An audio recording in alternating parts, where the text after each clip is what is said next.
এই যে শুনছো, আজকে কচুর একটা এমন রেসিপি বানাবো, খেয়ে আপনি বলবেন ওমা, এই যে কচুর ঝোল না, এ তো প্রেমের ঝোল।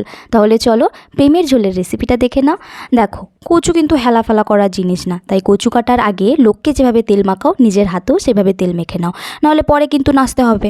এবার কচু আর ছোলা সেদ্ধ করে নাও, প্যানে একটু সরিষার তেল দিয়ে মাছের মাথাটা ভেজে নাও, সেই তেলেই আলুগুলোও ভেজে তুলে নাও।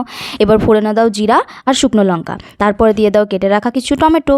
এবার টমেটো দেওয়ার পর একটু ভেজে নেওয়ার পর আদা রসুন পেঁয়াজ কাঁচা লঙ্কা আর শুকনো লঙ্কা বাটা দিয়ে দাও।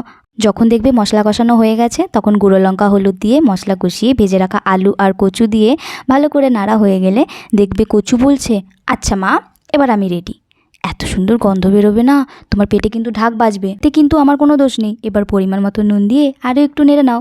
এবার গরম জল দিয়ে আর মাছের মাথাটা যে ভেজে রেখেছিলে সেটা দিয়ে দাও। ব্যাস 10 মিনিট পরেই তৈরি হয়ে যাবে একদম ঝাল ঝাল মজাদার কচুর ঝোল।